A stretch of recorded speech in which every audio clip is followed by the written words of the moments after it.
Hello everyone, my name is Jen and welcome to the Book Refuge.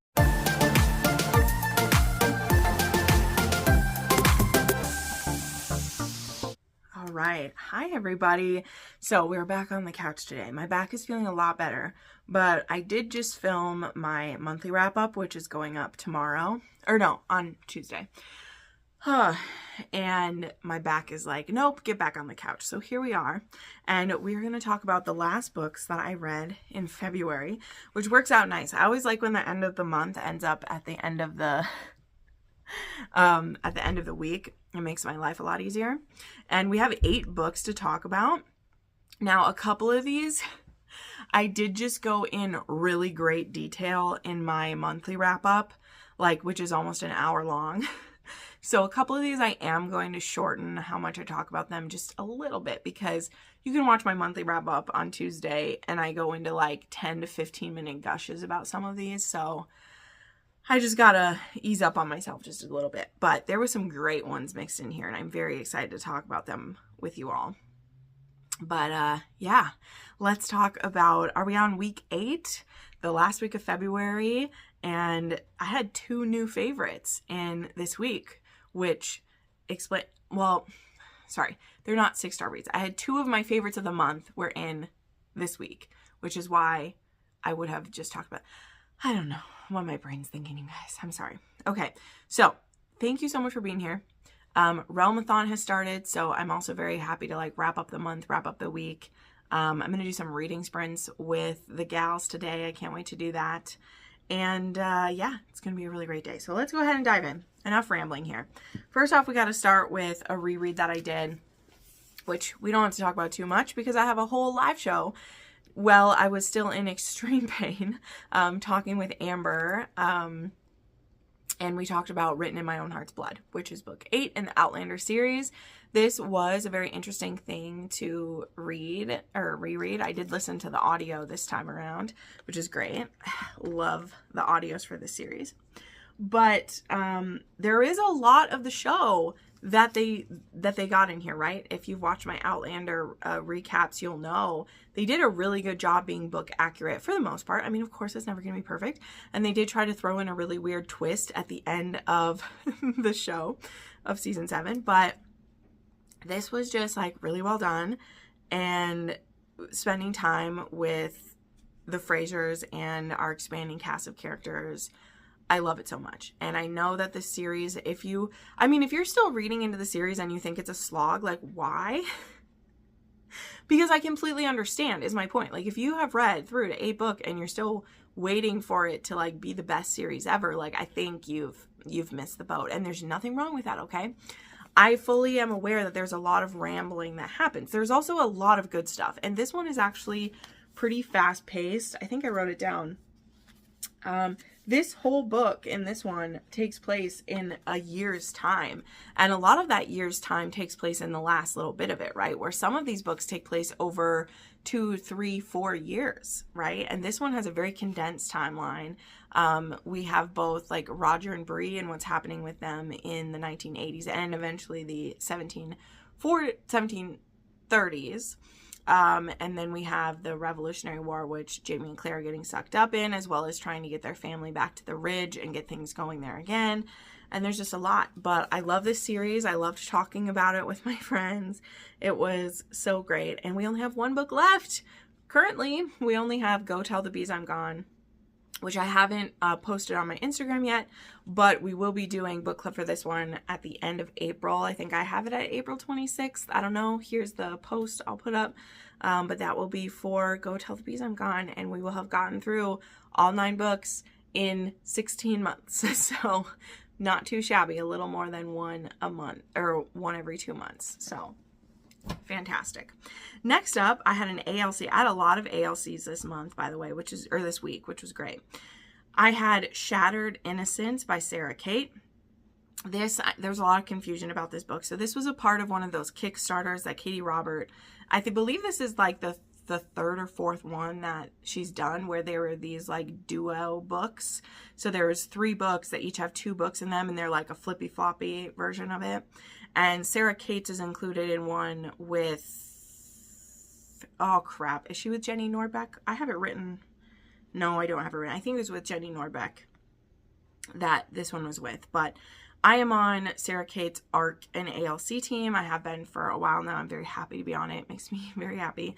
And so I received an ALC of this one. Now, it was only about a 4.5 hour audiobook, and I did listen to this on Monday, again, while I was in a lot of pain, and it was a good, quick little audiobook to listen to help me really, like, relax. It was very spicy, but it was also just really fun. This one is kind of a Cinderella reimagined, where the Cinderella character, her name is Birdie, and she's actually in love with one of her stepsisters. So she's actually in love with Violet, who is one of the stepsisters, and the stepmother is going to be selling Violet off in a marriage/virginity auction at this club. And so, yeah, her father had died a while back. He wasn't a great guy either. This wasn't a case of him being the most romantic, sweet man ever.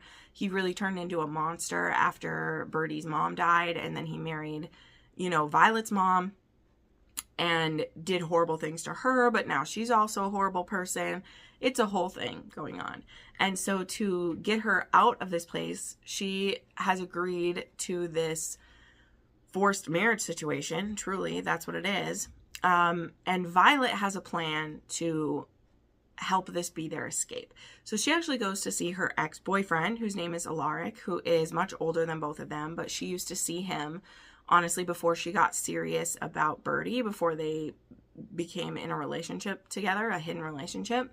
He had been seeing her. And so she actually goes to him to ask for help because she's not going to be able to bid on her own sister in this auction. It doesn't work that way.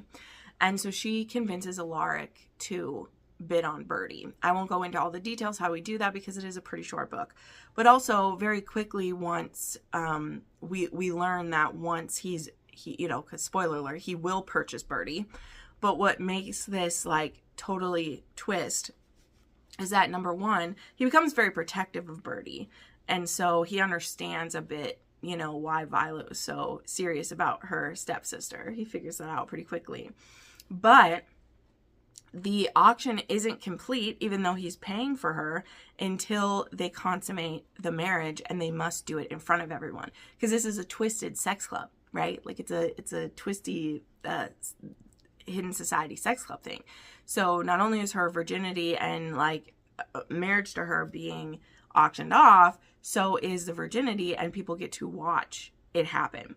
So that means that Alaric is fucking his ex-girlfriend's stepsister, who she's in love with, in front of her. And it's also now his virgin wife that he is having to fuck in front of everyone. So that's the twisted Sarah Kate for you. But this was really great. And then because it is shorter, you know, we are going to very quickly work through what their dynamic is going to be. And so I won't spoil that whole thing. But I had a good time with this. The audio was very well done. It was narrated by Michelle Sparks, Angelina Roca, and Stephen Bourne. Great. The three of them, it was done very well. It was dual. Was it dual or duet? I think I wrote this wrong because I think this one is dual. Is it duet? I can't check right now. Now I don't remember, but either way, loved it. I had a good time. Okay, then I beta read a book for Stevie Sparks. This is the second book I beta read for her. So I won't go into too many details about this one because it's not coming until April. I think it's coming in April. But this is one in her like Stone, like Billionaire series, which is kind of like mafia adjacent. And I haven't read the first two books in the series. I just became a beta reader for her with her historicals. And then she asked if I also wanted to beta read her Billionaire ones. And I'm like, yeah, as long as I don't have to have read the first two, because I didn't get around to those yet. But this one, Two Birds, One Stone, is an MMF. And I was very intrigued by it. So I did buddy read this one. And this one also has a like forced marriage type of thing. And this marriage is between Aldous and Brianna. I hope I said his name right. And Brianna, her mother, forces her into this one as well, like the last one. And then Roman, he is actually the bodyguard to Brianna, and he becomes Aldous's one too. And he's kind of there a little bit undercover type situation. But he does also want to protect Brianna. So there were some things I didn't quite understand, because though it was like, sure, you don't have to have read the first two, I think there was some context I was missing. But the important things to know of this is that Brianna, she is happy to be away from her mother, and it doesn't appear that this is going to be an abusive marriage that she's been put into, so that's good. But Aldous also, he has been, he kind of believes he's asexual. So we do go into that a little bit in here, not a lot, but he is kind of asexual because of trauma that he'd had as a young man. And so he doesn't want to, and doesn't believe he ever will want to, consummate his relationship with Brianna. And Brianna is a bit like distressed by that, because she's went from being in a home where she was like unloved and never comforted, and she thought the one thing she would be getting out of this marriage was like connection, and that maybe it was possible to have that, and then to kind of be told that like, no, you won't. So she's a bit upset about that. And then we also have Roman, who he is attracted to Aldous, and he makes it known, and he's also attracted to Brianna. And so when there's a situation where they start kind of pushing Aldous, like they're trying to see if he will, you know, do something about his attraction he's starting to feel, because he is starting to have some feelings awaken as he gets to know these two better, you know. But yeah, so this one is an MMF, and there were some things that, you know, I don't want to fully critique them because I gave notes on them, and we'll see if they get changed by the final copy, you know. So I don't want to, like when I beta read, I don't share what my rating is for it. I had a pretty good time with this, though it took me a while, mostly because when I was in pain, I just couldn't like read with my eyeballs, so I listened to a lot of books. So this one did take me a hot minute to like get through it. That's why you'll see like pretty much everything I read this week had an audiobook, because I just couldn't focus on like reading with my eyes. So yeah, but anyway, that one will be coming, and I will share more about it when it gets here, because it was really interesting story, and I think Stevie Sparks takes some very interesting avenues into some of the stories she does, which is always good, you know? Okay, next up was Finding Home by Lauren Rowe.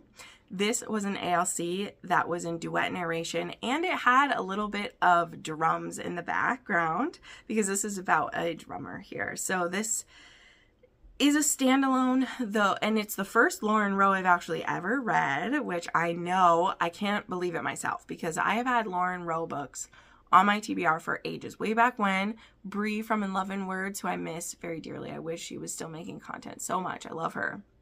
She was a big Lauren Rowe fan, and so I've had books of hers on my TBR for ages, and I definitely will be getting to some of them. I especially want to get some more audiobooks of hers.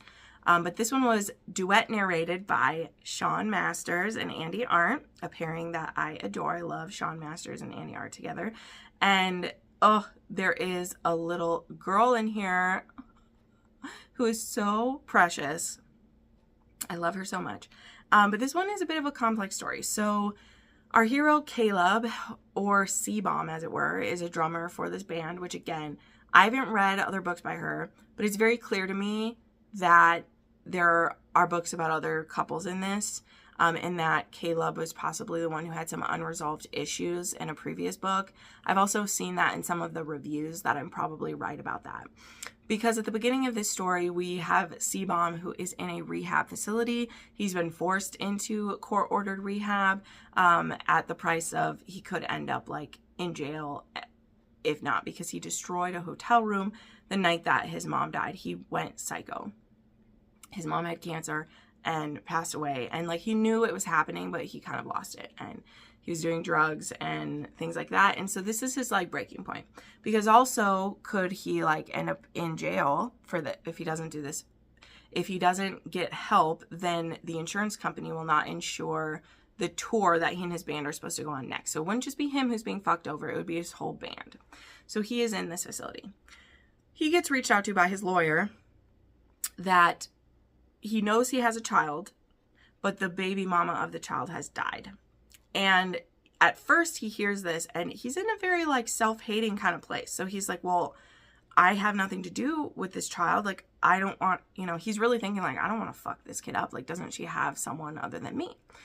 And quickly as things unfold, we discover that there is the best friend of, his previous baby mama, as it were. She had actually been a bit into drugs and stuff when they first met, and they only had a one-night stand, and she got pregnant, and he had signed away his parental rights, and but he has been paying for this child. Like, he has been paying child support, but he doesn't want to fuck up his kid. However, and again, we find out all of this in the beginning of the story, right? I'm not going crazy with it. He had tried to reach out once he found out his mom was dying. He tried to reach out to this woman and possibly, allow a meeting. And she had told him to fuck off. And he tried one more time, but then he was like, I did this. I told her I didn't want anything to do with them. He wanted his mom to get to meet her granddaughter. But he also was like, I get it in a way too. But now when he's being told that he's dead, he's like, well, I'm not going to be a good parent. Like, what are you talking about? And the lawyer explains the situation that, the friend, whose name is Aubrey, she had been left in charge of the little girl. But there was a grandfather who was, I think Claudia is the name of the woman who passed. She had gotten clean, by the way. She was a nurse. It was a hit and run situation, and she died. And her friend Aubrey actually lived with her and helped her raise her little girl. And so she really is like a second parent to this little girl. But now the mom is dead. And so she goes back to her hometown with the little girl, and her parents are going to help her raise this little girl. But the grandfather of the little girl, who was an abusive child predator to the mother to the woman who died, he wants control of not the little girl, but he wants control of the little girl and the money that Caleb has been sending. Because again, he has been providing for his child to the tune of like $30,000, I don't know what it was, like a month or something like that. I don't know. It was a ridiculous amount of money, because apparently his band is like the best thing since sliced bread, right? So he finds out this whole situation, and his lawyer is saying there's two things that you can do. Number one, you can support the custody of this woman. Or number two, you can reinsert yourself into her life. And he just gets this feeling that he should do that. He's like, my mom would want me to do that. And he's like, I'm getting clean. And the lady's like, yo, you're only a little ways into being sober. If you leave this facility, you're fucked. And also, who's going to give you custody of this little girl if you were like running away from that? So anyway, all of that, oops, don't get too vigorous, Jen. I'm sorry. I got so excited that I'm like throwing myself around. Just stay still. All of that's the backstory to what's going down, where he ends up teaming up with Aubrey, and she's going to be his sobriety coach, basically his babysitter, and they are going to work together to get full custody of this little girl. The grandfather will have no chance, and that's what we're going to do. So this is taking this rock star, this larger-than-life type of person who's been living kind of a fucked-up life, and he's going to try to become a stable person for this little girl, but he's not going to do it alone. And that's what made this book so good, okay? Things that I love. This little girl's fantastic, and the narration done by Andy Arndt, who, again, this is duet narration, so she does all the female parts, including that little girl. It's very difficult to voice little girls, and she does a wonderful job. So good. She also, this is partly the author doing this as well, but Andy Arndt really embodied it. One of my issues I have when a author chooses to make the child 2 or 3 years old is how advanced they will make the child. That is sometimes an issue for me as someone who I've been around a 2 and 3 year old for the last, you get the point. My niece is currently 3.5 years old, and I've watched her be 2 and 3 very recently, right? And again, all children are different, but often the author will choose to make the kid 3 because they want them to be little, and then they write them like they're 8 just for how advanced they are. And I'm like, everyone wants to believe their child is advanced, and I think my niece is the smartest little cookie that ever came out of the package, but that doesn't mean that she is. So anywho, I thought that Lauren Rowe did a great job with like the age this child sounds and how much of it she's actually able to grasp and what a tantrum is like. Like, I thought that was all very well done. And I just love the found family aspect of this. The one part, so I gave this 5 stars. It wasn't ALC. I probably would have rated about like a 4.5, maybe. I don't know. But it was easy to put it at a 5 because the audiobook and it was really well done.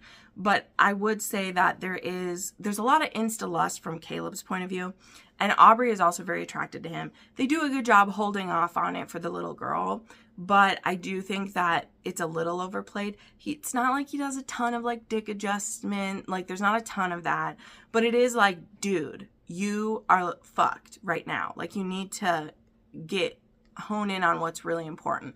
But at the same time, we know that that's the type of life that he's been living for the last, 15 years of his life. Fucking whoever he wants to, getting away with whatever he wants to. So I do also understand it makes sense his mind would think that. But again, it's not horrible. He's not the horniest one I've ever read. And the found family aspect of both, like, Aubrey's family and, like, this small town, and then, like, it won me over. Okay, so if you like because this isn't a surprise single dad, but yet it kind of is. Like, he knew about the kid. He wasn't, he was sending money, but he didn't want anything to do with the child at that point. So he's not like a complete deadbeat, but also like, I get it. So I don't know. We got to move along. But I gave it 5 stars. Very well done. The audio was fantastic. Highly recommended if you like, single dads or where they're like both taking care of the kid together, which I have another one of those coming this week, but loved it. Okay, then there was, just quickly, I reread See It Through because I annotated this, which was great. This was still 5 stars, of course, but yeah, this was the first one in the Kelly Ranch by Julia Wolf, so you can dive into this one whenever you want. I know the audiobook for this one is coming soon because I've seen it available on Valentine PR they are doing with everyone. But yeah, this one is a brother's ex-best friend. He was a world-renowned photographer. He's back in town because his father had died. Hannah Kelly, who's the daughter of Lachlan and Elena Kelly from Sweet Like Poison. She is a female farrier, and she had been very good friends with Graham, who was Remy's dad, who is the one who died, and she's very judgmental of Remy coming back into town and wanting to like clean up his dad's stuff and then move on and get back to his work. But what he doesn't know is that Remy's dad left all of his like stuff equally to both Remy and Hannah. So Hannah isn't willing to just like let him do whatever he wants with it, and she's very bitter. Now, there are circumstances why Remy wasn't home when his father died, not only because his father was an abusive jackass to him when he was young, and Hannah only knows the older version of Graham and, just has kind of like rose-colored glasses about who he was, where even other members of Hannah's family like know that Graham wasn't the greatest. Like, they know that he can move on and be like better as an elderly man, but like there's a reason why Remy had left town and hasn't been back, not even to see people he does care about in town. So love this one though, because this one actually has like a tiny bit of a female grovel, just more so for her having to realize like it wasn't as simple as you thought it was, so maybe don't be a bitch about it. But Julia Wolf writes difficult female characters to a T for me. I love it. Okay, then we have Wildside by Elsie Silver. This is out on March 4th, and this is the 3rd book in the Rose Hill series.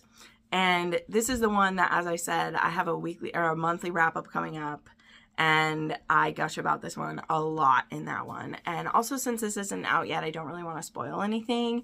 I'll just keep it kind of vague and tell you I gave this one 5 stars. This was dual narration. It was narrated by Jason Clark and Samantha Bentmore, who are amazing. They do such a good job. And I just really thought this was such a beautiful story. And I just think Elsie Silver taps into something that very few authors do for me. But this one is A Marriage of Convenience. It's basically a green card wedding, I guess you could say. Is it still called a green card in Canada? I don't know. But our hero is a resident of the United States, and he is a pro wrestler. Yes, that is what that mask is right there. And he also has a home in Canada where he has rental properties, actually, but his full-time residence is in the United States. And when he gets made the guardian of Milo, who is his neighbor / like tenant's son, he is going to need to spend more time in Canada and or take Milo with him to the United States when he works. And Tabitha, who is the aunt of the little boy, and, you know, her sister is the one who just passed away, she, A, doesn't understand why her sister made Reese the guardian of this little boy, and B, what the hell Reese thinks he's talking about, that he'd be taking this boy with him, you know, while he travels. And he's like, we'll come back as much as we can. And she's like, fuck no, this is where he belongs. Who do you think you are? So Reese and Tabby both have some misconceptions about each other. And it's not just having to do with a miscommunication. They were kind of, in my opinion, malignantly told lies about each other by someone who you may be able to figure out. But now we're in a very heightened situation where, you know, this boy's home and livelihood are on the line. But I did truly love how they put that aside. They want to look out for the little boy. And Reese, from the things that he's heard, doesn't necessarily believe that Tabby will pay enough attention to Milo or love him the way that he deserves. Where he got that idea, again, you'll find out.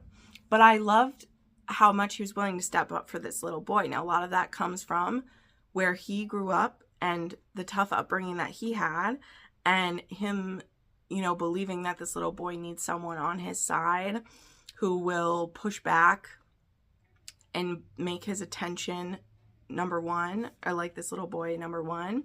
And I just love that. And so what ends up happening, though, is Reese is reaching his like level of how much he's allowed to be in Canada at a time. And so they end up going ahead and getting married so that he will be able to more easily go back and forth. I will say, once he gets married, we pretty much drop there being any, you know, check-ins about if this is okay or not or any of those things. But whatever, it gets us to the point. And then also, he is secretly a pro wrestler. Nobody in Rose Hill knows this.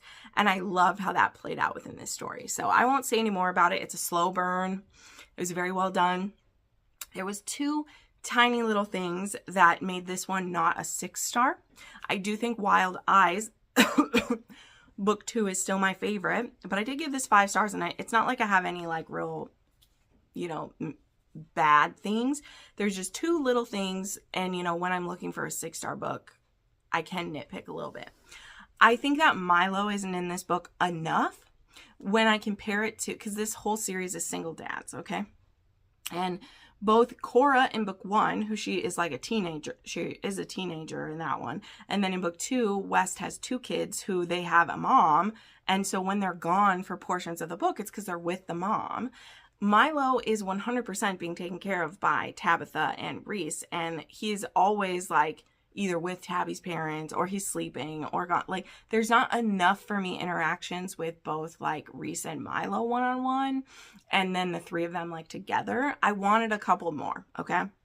Because it is fully believable that these 2 are still going to be bonding their relationship while Milo's there, okay? Like they don't need as many moments alone as we get in here. I know that sounds so weird, okay? I do. And some of you probably don't want the kid there much at all. I know some people struggle to read like so many books with kids in them lately because there are a lot. And I understand that. I love the kids in the book. But if I didn't love kids in a book, I could see why they're there all the time. I'm just telling you from my personal preference, for the whole point of this marriage and this relationship being for that little boy, I don't feel like we get enough page time of him. And then the other thing is, this book did start out with a lot of like sexual attraction being the main thing. Now, you guys know I'm okay with that. Sexual attraction can be what's there, especially when you have this kind of rivals to lovers thing going on where they both think the worst of each other. But Reese his body parts are noticing her a little too much for my taste too soon. And that is something that I haven't seen Elsie do lately. In, you know, the first 2 books in the series, I feel like it was really held back. Like, it was clear West wanted to bone Skylar. Okay, we know. But there are other ways to say it besides your dick coming to attention. And this did do that a bit much in the beginning for me. So, I mean, I've shared that, like, often I take a star off a book immediately when I see that, and it takes a while for the book to earn it back. This book absolutely earned it back for me because I loved Tabby and Reese by the end of this, and I cried multiple times, and I thought their relationship, both with each other and with this little boy, were wonderful, as well as the found family aspects, because Reese, he's been an orphan a long time, and the found family aspects are beautiful. So that's just what I want to say. If you start this book and you notice some dick adjustments happening a bit too much, give this one a push through, because it's okay to be annoyed with it. Obviously, I was. I expect a lot more of Elsie Silver these days than I, even have in the past. But it was still, like, it won me back over, right? That's the whole thing. Sorry, I don't mean to rant on it, because it's not like a shame thing about it. I'm fine when blood is rushing places. I just don't like that to be the initial reaction to seeing a person. I'm okay with it happening even later on in a conversation. Let's say they say something that starts turning someone on. But when you see them and you're just like, her lips or her hands or her butt made my dick hard, I'm kind of like, dude, notice something else. Especially, again, when it's a man like Reese, who has so much more going on in there. I'm like, can we not notice your dick first? So I just want to put that out there. Again, when I read a book, if I see that in the very beginning of the book, I take a star off. It's not permanently gone. It's not like I've thrown that extra star away and you can never get it back. I very quickly was like, oh man, she's doing the slow burn. And so what I think that Elsie was doing is that where she's showing they have this raw animal attraction, but they're both kind of mad that they're attracted to each other and that there's too much going on. There can't be any of that. This has to be about Milo. So my interpretation of it is that maybe it is why she's showing their attraction a little bit more, because they're turning some of that into like frustration. Because once they start to get to know each other, we don't have any of that like getting in the way. So again, that's why once I see the book as a whole picture, it still ended up being 5 stars, 3 on the spice scale here. And I loved these 2. I just had that bit in the beginning where I'm like, I don't know, right? Okay. A few other tropes to mention here as we go. There was some good caretaking in here, just in lots of different things. Like Tabby, she is a chef. By the way, she owns a like restaurant place in there, which was shared in other ones. And she does cooking for Reese as caretaking. I could almost cry about that. Wow, that just came on. There are some really beautiful scenes where when she finds out that he was a hungry little boy because of situations he grew up in, that she goes about making sure there's always food in the house, which again, yes, always food in the house, but not just food in the house, but like meals that were made with the intention for him and how like much that touches him. This is what I mean. Like, this starts out with raw animal attraction that they're angry about, but by the end, they're doing those little caretaking things that are so good. This also doesn't have a third act breakup. It has, as I said, found family. They're co-guardians together. This whole town is so loving. And I also even loved the wrestling bits, which I am in no way interested in like professional wrestling, but I really loved all of them together. Like, it was so good. So yeah, gave it 5 stars. Next up, I had Quit Me If You Can by Jolie Day, and I'll talk about this pretty quickly. So this was another one from Must Love Audio. You know I love it. A lot of these ones I had talked about on here were from Must Love Audio. This one, I've read another one by Jolie Day, and I think they were maybe connected to it, but she doesn't have like series titles on this one, so I don't know. But anyway, this one is a lawyer romance, and it's actually a second chance romance. So they knew each other when she was in college and he was in law school, and they dated each other for a while. and she'd assumed they would get married. Like, they were that serious. And something happened. He didn't end up asking her to marry him and broke it off. And they've both been kind of miserable since then. I guess it's been like, how long has it been in this? It's been a long time in the series. It might even have been straight up like 10 years. And now she's a paralegal, and she is actually applying to work at a place where he's one of the partners. And when they have their interview, he doesn't like acknowledge how much they used to know each other or any of those things. But she does end up getting hired there. And when she confronts him about, like, are you just pretending none of it happened? And he was like, yes, because you wanted to work here, and for us to be able to work professionally together, we can't delve into our past. Like, you work here, we'll treat it professionally. That's how it goes.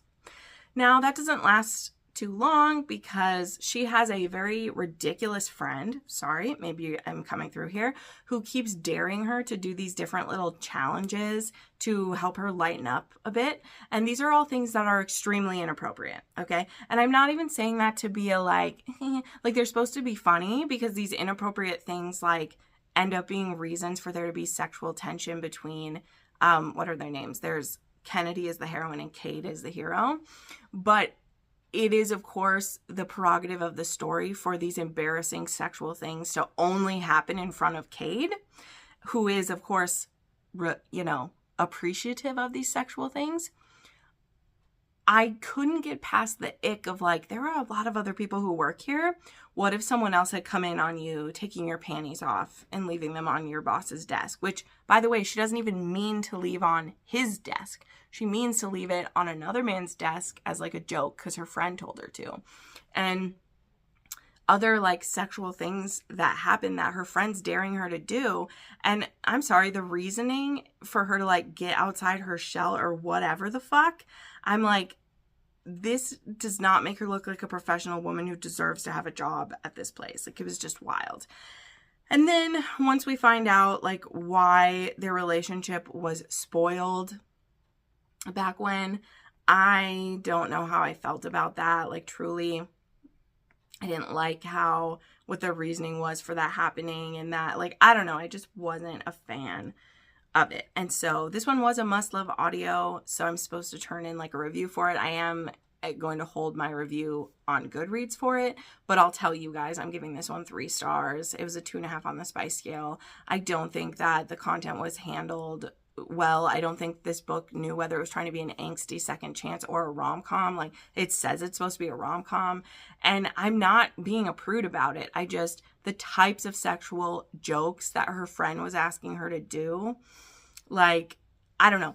To me, here's the other thing. To me, it would have been, like, funnier if she'd been trying to, like, fuck with Cade and it was her own choice, and then she was kind of, like, gonna tell her friend, like, what she did. But the fact that her friend is the one telling her to take pictures of your panties on this guy's desk or this or whatever, when she's finally gotten a job at one of the best law firms in the city, doing stuff she loves, even if it is with her ex-boyfriend, whatever, and she does them, and I'm like, you want me to believe you're trying to be a successful, like, at this, what, like, it was, no. So again, I know I shouldn't take that, like, that seriously, but again, this book wasn't funny enough for it to be hijinks. And it wasn't, like, serious enough that would have been okay to do that, right? So the author did it to herself. Like, if I could have fully felt like this was a rom-com, I would have been with it. I just was not. So yeah, 3 stars and 2.5 on the spice scale, and I don't really care for it. Okay, now the last one, and this is another one that I go in a lot of depth in the monthly wrap-up because this was one of my favorites of the month. I've already posted, like, 2 shorts about this. I posted a short when I was unboxing this beautiful book, and then I also posted a short when I had just started reading it. The audiobook is wonderful for this one. It is duet narrated by Anthony Palmini and Jackie Pryor. It also has sound effects and a bit of music involved in it. It was so good. And that is The Secrets of Jane, Volume 1, The Forgotten. This is part 1 in a duet. The second book will be out by the 3rd. Like, I think it's coming out on Monday, so not too long to wait. And it says her captor, her ruin, her rapture. And so this is about this woman named Jane. She has a special healing power, but she is on the run because of who her parents were, and of this tattoo she has that she should not have. Like, it is only supposed to belong to a certain group of people, but she has this tattoo. We don't know how she has it or who gave it to her, or like why, but she does. And then we have Soren, who is a member of this elite group of people. He has this special power where he can read intentions of the heart, which means he kind of is like mind reading, intention, like that kind of thing. And he gets sent to go and get her. And so a lot of this book is him like capturing her, and he's supposed to bring her back to face the council of people who, again, want to know why she has this tattoo. Now, Soren in the beginning doesn't completely know why he's sent to get her. He just knows that it's a job and he's going to get her. And when he finally meets her, there's this crazy chemistry between the two of them. They both kind of try to seduce the other so that they can have the upper hand.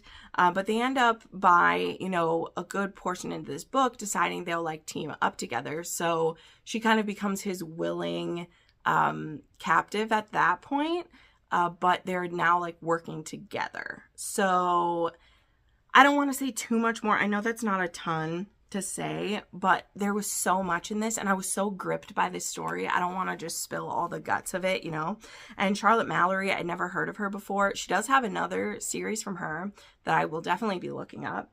But yeah, I can't wait to read part 2 of this duet. I'm going to hopefully try to get to it this week, like this coming week, because I think it will also work nice for the Realmathon, which is starting today. I think it will hit a lot of prompts for that as well. But yeah, I thought this was so well done. And some of the other tropes in this, it says it's true enemies to lovers, and it really is. It's romantasy, there's forced proximity, it's an epic pirate world, the hero is a mercenary, and it says he'll burn the world. It also says he is an alpha hole who falls first, and he definitely does. So in this one, they definitely do use their sexuality against each other, and that made for some very hot scenes because they're both kind of trying to get the upper hand in the sex scenes, and sometimes she does and sometimes he does, including leading to a scene in here that's about midway through where they finally are like, we gotta fuck this out. Like, they both are just like, we gotta fuck this out. And he keeps her tied to the bed. She's okay with this, by the way. She is submitting to it because he's like, last time we tried to do this, you tried to use your power on me. And so he's like, if I'm going to be fucking the tiger, I'm going to keep the teeth away from me, And so he has her tied to the bed while they fuck each other senseless. And it was hot. Like, it was hot. But I also really like their connection because they do have a lot in common. And as they're stuck together, we get to see that. Again, this was duet narrated. It was fantastic. Audiobook is available now. It's on KU, and so it does have the KU upgrade to the audio if you do that. And yeah, definitely check it out. This was sent to me from the Nerd Fam, and dear Lord, once in a while, man, you get that one that just hits so good. And since February was Fantasy Romance February, I'm really glad I rounded out the month with a book like this. So those are all the books that I read, and I'll have links to all those books down below. But I do have one final little thing to share. So if you don't care about anything besides book reviews, you can head out. That's fine. But while I was not feeling great, last week I had actually been asked by a viewer who is now a small business owner if she could send me some of her product that she has. And she sent it to me all the way from Australia, which, thank you, Alana. You are too sweet. And I actually got it midweek while I was really kind of suffering on my couch. And it was a really sweet package to get. So Alana has actually created the business called Swoon Sips. So it says, our brews tell love stories. And this is actually a tea and like hot chocolate company that does themed teas that have to do with like book series. So she sent me a whole collection of one of them because I love this dark romance, and I don't want to spoil anything that I don't know if she's announced it or not, but there are a few other authors that she told me this, so I'm not toot my own horn, that she says she discovered because of me, because she's been watching my channel for a long time, and I I've shared this before. I absolutely love how creative some of my viewers are. You guys humble me when you say I inspired things and that I've inspired you to create things. Just, I'm not cool enough to do that. That's amazing. But anyway, I'm not taking credit at all. I'm in awe of it. And for her to reach out and send me these is amazing. But she's also told me some of who she's going to be working with. And I cannot wait for that. So I want to show off her product. She did give me a discount code. I'm not like a rep or anything for her, but of course I'm going to share the discount code with you guys, because if you want to try these out, I definitely want you to. So she sent me this package, and currently the collection she has going is with the Alliance series for S.J. Tilly. Okay, so I have a tea for each of the books, as well as there's a hot chocolate, which I have already tried. You'll see that the package is open and I love it. And then she has a pre-order for H.D. Carlton is available right now. And then she also has some trope based like teas that are available that have different like themes. So there's like enemies to lovers and sports romance like that have different teas, which is super cool. So she sent me this box. Oh, my back. So let's go in order here, and then I will give you guys the code here. So there is Nero, and this one is a English breakfast tea. So the boxes are just so pretty. And then on the back, of course, it shows you how to like brew everything. And these are no added sugar. It's vegan friendly, organic, gluten-free, made in Australia, all the cool things. So then we'll open it here. I haven't opened this one yet, but it has 20, I believe there's 20 sachets. Yeah, there's 20 sachets in here. And then they each just say like English breakfast tea on it. So that's Nero. They're so pretty. Let me see. I'll be able to stack it right there. You can't totally see it, but you will. Then there is King, which this was fun. We were talking because I'm actually rereading King in March to annotate it. And so I have actually tried this one already. I'll show you. This is King's box. And this one is a chai tea. And I love chai tea. So I did actually open this one. So I'll show you a bag now since I've opened this one. So it has a little sachet on it. Oops. And there's that. And then it'll have like, it says like chai right on it. So that is what they look like in here. And there's 20 of those. I had it with a little bit of milk and sugar, and it was delicious. I love chai tea. This is probably the box I will use up the fastest. So there's King. Then we have Dom, and of course this has, we recognize this guy, don't we? He's fantastic. I love this blue.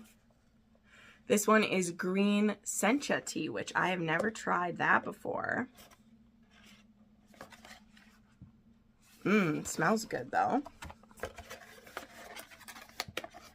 These are so well thought out. I just love that. And then there is Hans, which is this kind of like rose gold. And this one is chamomile.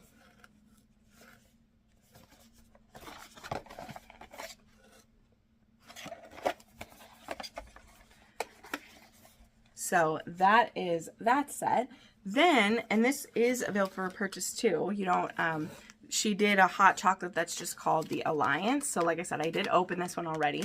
This came in a, let's see, where does it say? Oh, I thought it said, oh yeah. So this is a 6 serving amount and it's 150 grams. And yeah, it's just 3 ingredients too. It's icing, sugar, cocoa powder, and creamer, which is so cool. So this was a little pouch of it. As I said, I've already had some. I loved it. I've tried both the hot chocolate and the chai tea so far.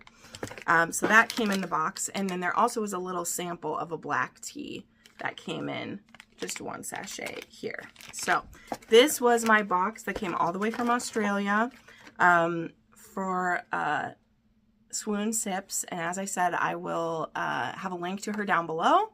Again, I don't want to spoil who she is going to be working with in the future because I don't know if she said, but for sure you'll be able to order these ones, and the H.D. Carlton ones are up for pre-order. So she said here for me, I hope you enjoy the tea and hot chocolate, and if you would like to offer your viewers a discount, you can offer them Jenn10. And she did spell my name with 2 N's. So yes, if you use Jenn10, I assume that means it's a 10% discount. Go check out Alana. This was so kind. I mean, of course, I always feel so blessed when I get sent something like this, but to get some tea when I was just feeling so like miserable too was just so sweet. So thank you so much to Alana. This was fantastic. And yeah, that is this week, everything that went on. Man, quite the week. I will see you guys in the next one. Bye.